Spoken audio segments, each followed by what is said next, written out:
نواز شریف کا بزدار کون؟ سینئر صحافی مظہر عباس اپنے کالم میں لکھتے ہیں، ہماری سیاست کا ایک المیہ یہ بھی ہے کہ جو مسائل اور اختلافات سیاستدان خود حل کر سکتے ہیں وہ بھی وقت کے آرمی چیف سے حل کروانا چاہتے ہیں، اور یہ بات تینوں بڑی سیاسی جماعتوں اور ان کے قائدین کے بارے میں کہی جا سکتی ہے۔ 2009 میں معزول چیف جسٹس کی بحالی ہو، 2014 میں عمران خان کا دھرنا ہو، یا مارچ 2022 میں خود ان کے خلاف عدم اعتماد کی تحریک، کبھی جنرل کیانی سے درخواست تو کبھی جنرل راحیل شریف سے، تو کبھی یہ سب باجوہ ڈاکٹرائن کا شکار۔ اب مولانا فضل الرحمان نے ایک شوشہ پہلے معیشت پھر انتخاب چھوڑا ہے، جس سے جنرل ضیاء کے دور کا نعرہ پہلے احتساب پھر انتخاب کی یاد تازہ ہو گئی، جس کی وجہ سے اس ملک کو 11 سال آمریت کا سامنا کرنا پڑا ایک اتحاد میں، مگر وہ اچانک جنرل مشرف کی زیر نگرانی عام انتخابات کے بائیکاٹ کے فیصلے سے پیچھے ہٹ گئے، اور پھر دونوں بڑی جماعتوں پیپلز پارٹی اور مسلم لیگ نون نے مشترکہ حکومت بنائی۔ پھر معزول چیف جسٹس افتخار چودھری کی بحالی پر اختلاف ہوا اور بات لاہور سے اسلام آباد لانگ مارچ تک آ گئی، اور 2009 میں جو کام سابق صدر آصف علی زرداری خود کر سکتے تھے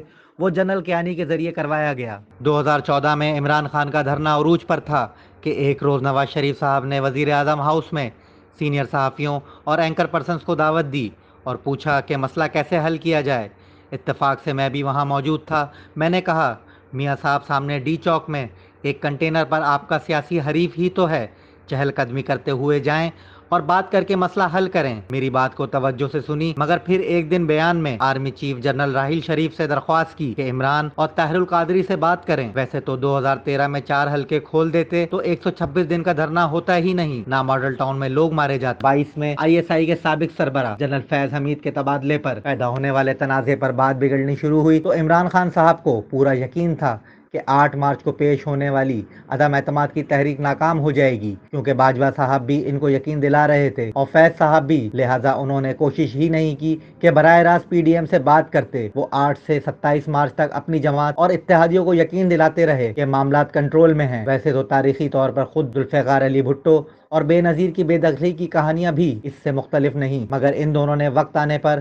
معاملات کو سیاسی طور پر حل کرنے کی کوشش تو کی تھی۔ آج سے 3.5 سال پہلے باجوہ صاحب اور خان صاحب کی مرضی سے 2020 میں لاہور سے لندن جانے والے 3 بار کے وزیر اعظم جناب میاں محمد نواز شریف صاحب کو شاید اندازہ ہی نہیں تھا کہ سیاست میں اسپیس خالی نہیں چھوڑی جاتی۔ انہوں نے اپنا ہوم گراؤنڈ لاہور سے لارڈز منتقل کیا تو خان صاحب جو پنجاب میں اپنا سیاسی قبلہ درست ہی نہیں کر پا رہے تھے، ان کو موقع مل گیا۔ یہ بات تو طے ہے کہ خان صاحب کے لیے جو کام شریف اور زرداری نہ کر پائے وہ ان کی سب سے پسندیدہ کردار وزیر اعلیٰ پنجاب عثمان بزدار نے کر کے دکھایا۔ آج خان جیل میں ہیں اور بزدار مزے کر رہے ہیں۔ اب تقریباً 17 ماہ بعد میاں صاحب کو اپنے چھوٹے بھائی شہباز شریف اور PDM حکومت کا بوجھ اٹھانا ہے، اور سامنے ایک تگڑا حریف اٹک جیل میں ہونے کے باوجود، تمام تر مقدمات کے باوجود، خود گیلپ سروے کے مطابق مقبولیت میں ان سے خاصا آگے ہے۔ ویسے تو اس وقت میاں صاحب بھی نااہل ہیں اور عمران بھی، دونوں کو سزا کا بھی سامنا ہے۔ اب خان صاحب کو تو پتہ چل گیا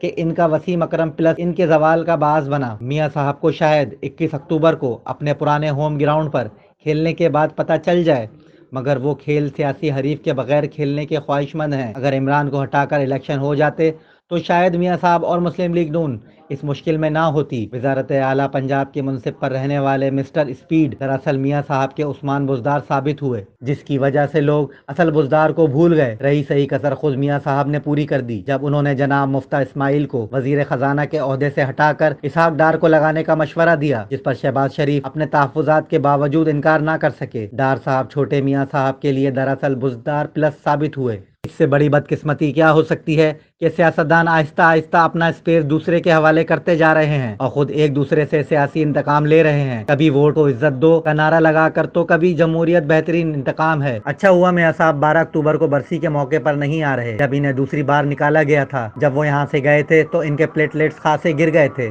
مگر ان 3.5 سالوں میں خاص طور پر شہباز صاحب کی حکومت میں اور اسحاق ڈار صاحب کے کارناموں کی وجہ سے، خود مسلم لیگ نون اور PDM کی سیاست کی وجہ سے سیاسی پلیٹلیٹس اس حد تک گر گئے ہیں کہ مولانا فضل الرحمان پہلے معیشت پر انتخاب کا نعرہ لگا رہے تھے، اب ایسے میں میاں صاحب واپس بھی آئیں گے یا انتظار کریں گے؟ بس دیکھیں، اگر آپ 21 اکتوبر کو انشاءاللہ واپس آتے ہیں تو خیال کیجئے گا کہ آپ کے دائیں اور بائیں آپ کے بزدار یا بزدار پلس کھڑے ہوئے نظر آئے تو لوگوں کو 16 ماہ یاد آ جائیں گے، باقی فیصلہ آپ کا ہے۔ جب سیاستدان خود ہی قبولیت کو مقبولیت کا پیمانہ بنا لیں اور لیول پلاننگ فیلڈ صرف اپنے لیے ہی مانگیں تو اس سے بڑا انتقام جمہوریت کے ساتھ کیا ہو سکتا ہے؟ پھر کیسا ووٹ اور کیسی ووٹ کی عزت؟ جمہوریت کو عزت دو، مقبولیت کو قبولیت ہی جمہوری راستہ ہے۔